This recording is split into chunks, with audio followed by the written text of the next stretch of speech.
40년 재상, 관자에게 배우는 처세술. 관자는 관중을 가리키며 춘추시대 유명한 정치가이자 병법가, 사상가, 경제학자입니다. 관중은 제왕공을 도와서 40여 년간 재상으로 집정하면서 개혁을 단행하고 부국강병을 이룩해냈습니다. 관중은 평생 동안 역사에 빛날 공헌을 세웠을 뿐만 아니라 후세 사람들에게 그의 이름을 딴 관자라는 거작을 남겼습니다. 관자 대광, 제왕공이 관중에 계속된 간청에 그대의 뜻이 그토록 굳건하다면 과인 역시 폐업을 이루도록 최선을 다하리다. 그러자 관중은 오늘 군주께서 폐업을 성취하고자 하시면 신은 명령을 받들어 재상의 자리에 오르겠습니다. 목민, 처세의 금기사항 4가지. 불가능한 일은 하지 않고 얻을 수 없는 이익은 추구하지 않으며 오래 유지할 수 없는 지위는 차지하지 않고 재차 실행할 수 없는 일은 하지 않는다. 재물을 쓰는데 인색한 사람은 가까운 사람도 잃게 된다. 창고가 가득 차면 예절을 알고 입을 옷과 먹을 양식이 풍족하면 영광과 치욕을 안다. 같은 성씨가 아니라고 차별하거나 다른 가문 출신이라고 해서 그 사람의 말을 따르지 않아서는 안 된다. 타양 출신의 사람을 차별해서는 안 된다. 같은 나라 출신이 아니라고 차별하여 다른 나라 사람의 주장을 따르지 않아서는 안 된다. 하늘과 땅은 아무런 편견이나 편애 없이 세상 만물을 대해야 하며 해와 달이 만물을 두루 비추듯이 모든 사람을 공평하게 대해야만 군주다운 정도이다. 천하에 능력 있는 신하가 없는 것을 걱정하지 말고 신하를 적절히 기용할 줄 아는 군주가 없는 것을 걱정해야 한다. 천하에 재물이 모자라는 것을 걱정하지 말고 재물을 공평하게 분배하고 관리할 인물이 없는 것을 걱정해야 한다. 백성을 편안하고 즐겁게 해주면 그들은 군주를 위해 근심과 노고도 감수한다. 백성을 부유하고 귀하게 해주면 그들은 군주를 위해 가난과 비천함도 감수한다. 백성을 보호하고 안전하게 해주면 그들은 군주를 위해 위험에 빠지는 것도 감수한다. 백성을 자손대대로 번성하게 해주면 그들은 군주를 위해 목숨을 희생하는 것도 감수한다. 법령이 널리 통용되는 이유는 민심에 순응하기 때문이며 법령이 쓸모 없어지는 이유는 민심을 거스르기 때문이다. 백성은 근심과 노고를 싫어하므로 군주는 그들을 편안하고 즐겁게 해줘야 한다. 백성은 가난하고 비천한 것을 싫어하므로 군주는 그들을 부유하고 귀하게 만들어줘야 한다. 백성은 위험에 빠지는 것을 싫어하므로 군주는 그들을 보호하고 안전하게 해줘야 한다. 백성들은 후사가 끊기는 것을 싫어하므로 군주는 그들이 자손대대로 번성하도록 만들어줘야 한다. 권수, 1년의 계획은 곡식을 심는 것보다 중요한 것이 없고 10년의 계획은 나무를 심는 것보다 중요한 것이 없으며 일생의 계획은 사람을 키우는 것보다 중요한 것은 없다. 한 번 심어서 한 번 거두는 것이 곡식이고 한 번 심어서 10배를 얻는 것은 나무이며 한 번 키워서 100배를 얻는 것은 사람이다. 경세, 군주 한 사람의 힘으로만 나라를 다스린다면 그 자신 역시 피로할 뿐만 아니라 끊임없는 재앙과 불행이 따른다. 현명한 군주는 일을 할 때 성인의 지혜를 빌리고 무사람의 힘을 이용할 뿐 스스로 관여하지 않음으로써 일을 이루고 복을 얻는다. 어리석은 군주는 자신의 총명함을 과시하며 성인의 지혜를 활용할 줄 모른다. 오직 자신의 능력만 믿고 무사람의 힘을 쓰지 않는 채 독단적으로 일을 처리하며 정확한 간언을 듣지 않는다. 그리하여 실패와 화를 자초한다. 현명한 군주는 인재를 기용할 때 그 사람의 장점만 고려할 뿐 단점은 보지 않음으로 이루지 못하는 일이 없고 세우지 못하는 공적이 없다. 사람과 교류할 때 거짓이 많고 진심이 없으며 모든 것을 사사로이 취하려는 것을 까마귀 때의 사귐이라고 한다. 성인군자는 사람들과 교류할 때 위로는 군주를 섬기는 태도를 살펴보고 아래로는 부모를 섬기는 태도를 살펴서 친구로 사귈 만한 충분한 이유를 발견한 뒤에 사귄다. 친구를 사귈 때 의리를 기반으로 삼지 않으면 나중에 반드시 배반을 당하게 된다. 일상생활에서 건강을 지키는 원칙 3가지 양생의 방법. 제때 일어나고 절도 있게 음식을 먹으며 찬 곳과 따뜻한 곳을 가리면 몸이 건강해지고 오래 살 수 있다. 봄에는 양기가 상승하기 시작해 만물이 생성된다. 여름에는 양기가 최고 정점에 달해 만물이 성장한다. 가을에는 음기가 생기기 시작해 만물이 움츠러든다. 겨울에는 음기로 가득 뒤덮임으로 만물이 생장을 멈춘다. 그러므로 봄과 여름에는 만물이 생장하고 가을과 겨울에는 만물을 거두어 저장하는 것이 바로 사계절의 절기이다. 봄과 여름에는 늦게 자고 일찍 일어나는 것이 적당하다. 가을에는 일찍 자고 일찍 일어나는 것이 좋다. 겨울에는 일찍 자고 늦게 일어나는 것이 좋다. 마음이 신실하면 명성과 명성을 얻으며 언행을 삼가고 조심하면 부귀영화와 높은 지위를 얻을 수 있다. 마음이 불성실하면 추악한 오명을 뒤집어쓰게 되고 언행이 경솔하고 제멋대로이면 수모와 치욕을 얻게 된다. 말이란 그것을 타고 들판을 달리는데 이용한다. 그러므로 들판은 달리지 않더라도 말 기르는 일을 게을리해서는 안 된다. 교룡은 물에 사는 신령스러운 동물이다. 물을 타고 올라가면 신령한 위엄이 서고 물을 잃으면 신령한 위엄이 사라진다. 군주는 천하의 권위를 떨치는 사람이다. 백성을 얻으면 권위가 서고 백성을 잃으면 권위도 잃는다. 교룡은 물을 얻어야만 신령한 권위가 서고 군주는 백성을 얻어야 권위가 선다. 그러므로 교룡은 물을 얻어야 신령함을 세울 수 있다.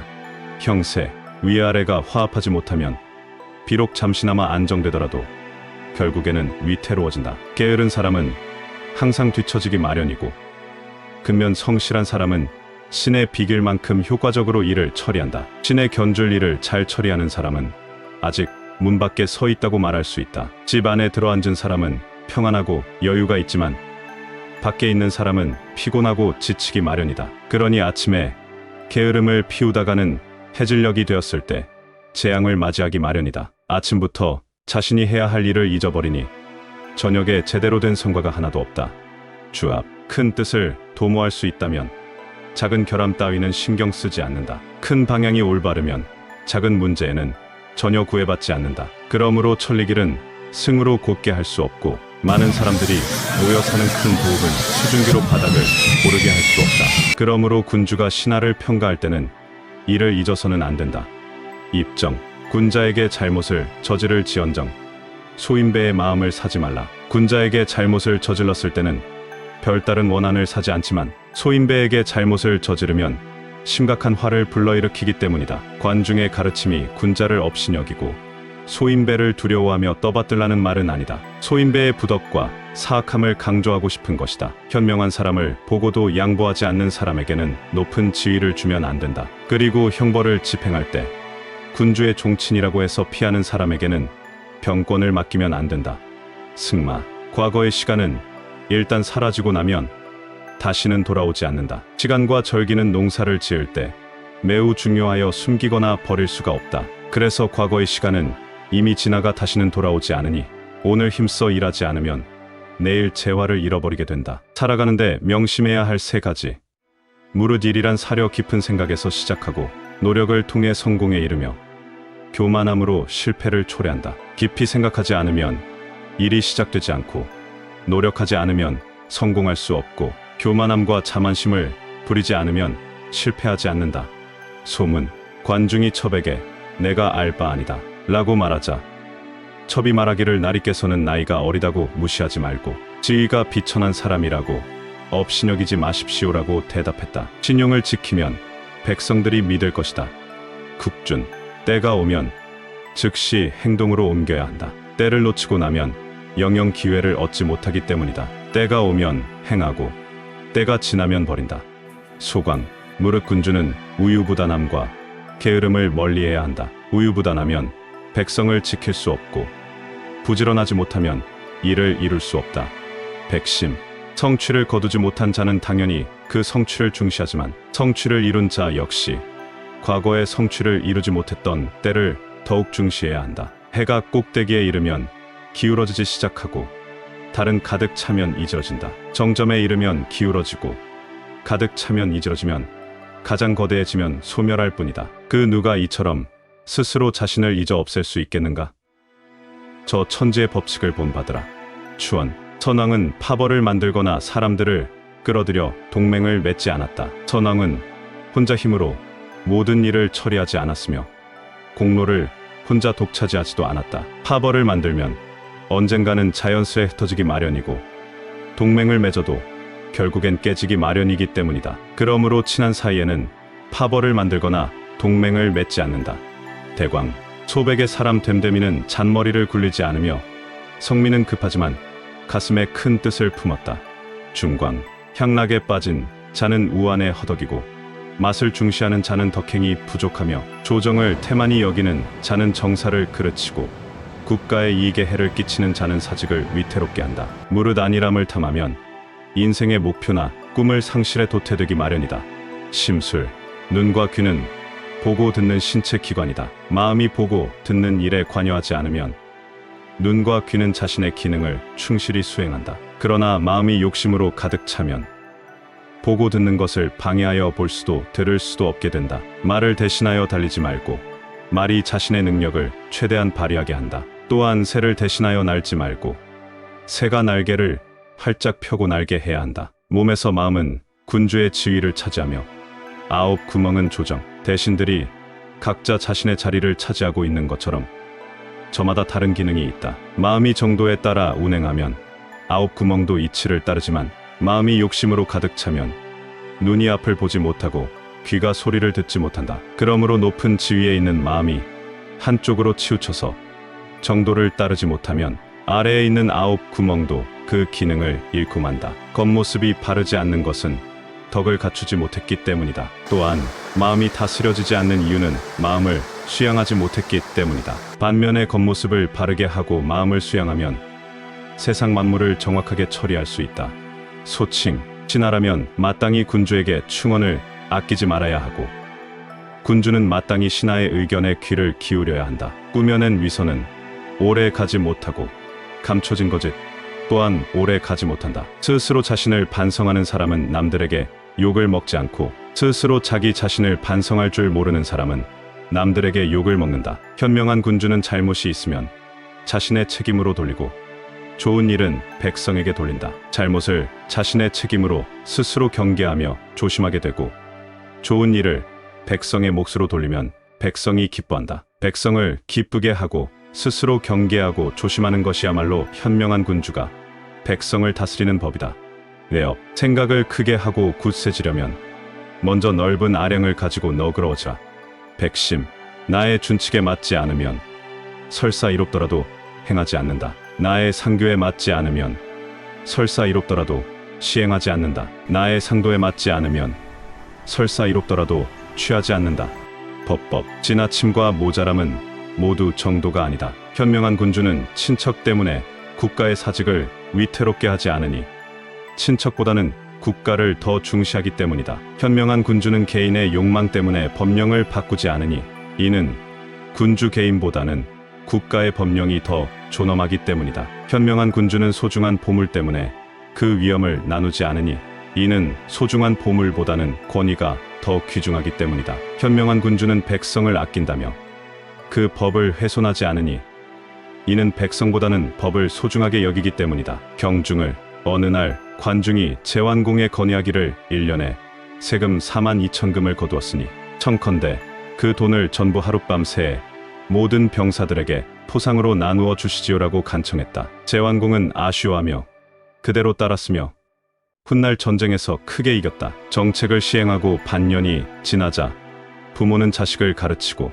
형은 동생을 가르치고 아내는 남편을 격려하며 이렇게 말했다. 나라에서 우리를 이렇게 후히 대접하는데 전쟁에 나가 나라를 위해 목숨을 바치지 않고 무슨 면목으로 고향에 돌아올 수 있겠습니까? 경중정, 나라의 물가를 하나로 통일하면 이익을 도모할 수 없다. 나라의 물가를 10배로 차이 나게 하면 이득을 100배로 거둘 수 있다. 완급을 조절하며 물가를 통제할 것이며 이는 마치 왼손에서 오른손으로 전달하고 다시 오른손에서 왼손으로 전하는 것과 같이 끝이 없을 것이다. 이런 방식으로 안팎을 조절하면 영원토록 속박받는 일이 없을 것이다. 규율을 위반한 한 명을 대표적으로 일벌백계 징계하고 나면 혹여나 규율을 어기려고 했던 나머지들은 자기 자신을 스스로 자제하고 규율에 따르게 될 것이다. 대신들이 그동안 자기 집 곳간에 비축해 두었던 곡물과 재물을 앞다투어 내놓으면 친척들도 도왔다. 게다가 그것도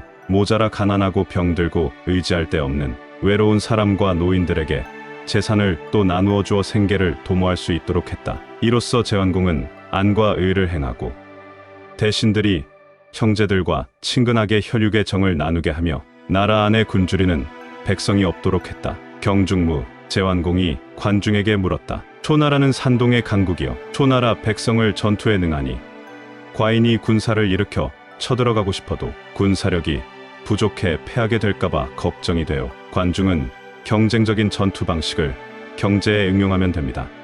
금장, 무르나라를 다스리는 근본은 천시를 장악하여 준칙으로 삼고 민심을 얻어 기초를 삼는다.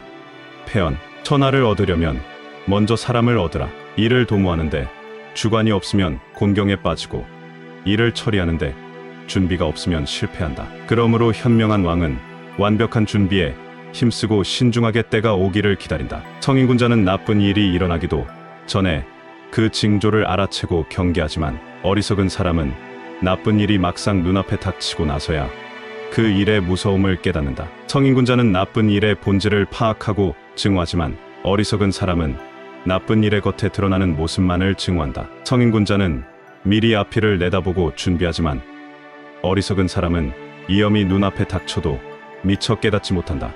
폐형, 군주께서 패왕의 과업을 이루어 큰일을 도모하시고자 한다면 반드시 근본부터 시작해야 합니다. 제왕공은 예를 갖춰 감히 묻겠소만 그 근본이라는 게 무엇이요? 그러자 관중은 제나라 백성이 바로 군주의 근본입니다. 정세, 시세에 따라 발전하고 변화하며 서로 다른 풍속에 따라 행동한다. 산지수, 제왕공이 관중에게 평생 천하를 소유하고 잃지 않는 방법이 있어? 이때 관중은 청컨대 천하에 널리 베풀지 말고 오직 우리나라에만 베푸십시오. 사시, 정령을 반포하여 시행할 때는 때와 계절에 맞추어야 한다. 때와 계절에 맞지 않으면 하늘의 법칙을 위반하게 된다. 하늘이 정한 때의 변화를 유심히 관찰해야만 그때에 맞추어 순응할 수 있다. 일월성 신세와 양지, 음지, 봄, 여름, 가을, 겨울 등 자연의 이치를 모른다면 어찌 객관적으로 세상을 이해할 수 있겠는가? 봄에 초목의 잎이 떨어지고 가을에 나무가 울창하게 자라며 겨울에 천둥이 치고 폭우가 쏟아지고 여름에 서리와 눈이 내리는 것은 모두 자연의 법칙과 정반대되는 기상현상이다. 형벌과 덕이 자연의 법칙에 따른 때와 시간에 위배되고 순서가 바뀌어 정반대의 기상이 나타나면 나라에 재앙이 잇따른다. 그러므로 현명한 왕은 때에 맞춰 정책을 시행하고 규율에 따라 군사를 훈련하며 제사를 지내 덕행을 실천한다. 이 세 가지는 현명한 왕이 천지의 법칙에 따라 시행하는 조치이다. 군신, 도를 갖춘 군주가 위로 오관을 두어 백성을 다스리도록 하면 뭇 백성이 감히 법도를 어기며 함부로 행동하지 못한다. 또한 아래로 오행을 두어 관리들을 감독하면 관리들이 제멋대로 법을 어기며 전횡을 일삼지 못한다. 군주의 덕이 세워지지 않으면 아녀자가 사사로이 뜻을 키우고 나라에 상법이 없으면 대신이 감히 그 권력을 침탈한다. 대신은 군주가 총애하는 아녀자의 힘을 빌려 군주의 정황을 살피고 총애받는 아녀자는 대신의 지략을 빌려 바깥의 권력을 끌어들인다. 그리하여 태자를 위태롭게 하고 병난을 일으키며 결국에는 외적을 끌어들이게 된다. 이는 모두 국가를 위태롭게 하는 현상이다. 그러나 조정의 일정한 제도와 공평한 규칙을 세워서 예의로 군주의 지위를 존중하고 받들며 의복과 기물에까지도 규정을 만들면 군주는 법에 따라 정사를 다스릴 수 있다. 군주가 법칙에 따라 명령을 내리고 관리가 명령을 받들어 집행하면 백성이 순종하는데 이것이 오래되면 일정한 법칙이 되고 풍습이 된다. 만일 풍습을 범하고 예의범절에 어긋나는 행위를 저지르는 사람이 있으면 모든 이들에게 사악한 무리라고 손가락질 받게 되고 군주는 소소한 일에까지 직접 나서지 않아도 하루하루 편안하게 보낼 수 있다. 국가가 국가일 수 있는 이유는 백성이라는 근간이 있기 때문이다. 또한 군주가 군주일 수 있는 이유는 상과 벌을 공정하게 집행하기 때문이다. 구수, 정사를 처리하는 방법은 다음과 같다. 자세히 살피지도 않은 채 남의 의견을 거절해서는 안 되며 또한 자세히 살피지도 않고서 남의 의견에 무작정 찬성해도 안 된다. 가볍게 찬성하면 통제력을 잃게 되고 쉽사리 거절하면 상호 간의 의사소통이 막혀버린다. 이는 높다란 산과 같이 고개를 들어 쳐다봐도 산 꼭대기를 볼 수 없고 깊은 심해처럼 그 바닥의 깊이를 헤아릴 수 없는 것과 같다. 제분, 설사 소규모 정벌이라고 할지라도 천리 안의 정세를 두루 알아야 한다. 벽 하나를 사이에 두고 10사람이 함께 모여 있더라도 주인이 날마다 여러 번 살펴봐야 하는 것과 같다. 더욱이 대규모 정벌에서는 천하의 정세를 두루 알아야 하며 날마다 한 번씩 정찰해야 한다. 재물을 쓰는 것은 정찰을 통해 정보를 얻기 위해서이다. 판법해 무릇 백성이란 군주가 사랑을 베풀면 비로소 친근해지고 이득을 얻도록 만들어주면 그의 밑으로 모여든다. 그리하여 현명한 군주는 백성에게 이득이 되는 정책을 베풀어 그들을 끌어모으고 사랑을 베풀어 그들과 친근해진다. 문, 어떠한 방침을 시행하면 나라에는 준칙이 생기고 백성들은 지켜야 할 규범이 생긴다. 이것이 바로 패왕의 제업을 이루는 정책이다. 그리고 그런 다음에는 다방면으로 조사하고 자문을 구해야 한다. 자문은 큰 공훈을 세운 사람에게 먼저 구해야 하고 정책을 베푸는 일은 작은 일부터 시작해야 한다. 환공문, 제환공이 관중에게 물었다. 과인이 가진 천하를 잃지 않고 또한 얻은 천하를 빼앗기고 싶지 않는데 무슨 방법이 없겠소? 그러자 관중이 대답했다. 사사로이 좋아하고 싫어하는 감정으로 공정한 원칙을 손상해서는 안 됩니다. 백성이 싫어하고 좋아하는 것을 살피고 조사해서 스스로 그것을 경계로 삼아야 합니다. 일찍이 황제가 명대를 세워 자문제도를 실시한 것은 현명한 선비들의 의견을 구하려는 것이었습니다. 또한 유임금이 번잡한 사거리에 집을 짓고 자문제도를 시행한 것은 바로 백성들의 말을 듣고자 한 것이었습니다. 관자는 전국시대 법가, 유가, 도가, 음양가 등 제자백가들의 학설을 집대성하여 경제, 정치, 군사, 외교 등 다양한 분야의 지략을 담아 객가쟁명이 최고조에 이르르던 시기의 대표작으로 평가됩니다. 지혜어브 유튜브의 구독과 좋아요는 저에게 큰 힘이 됩니다. 감사합니다.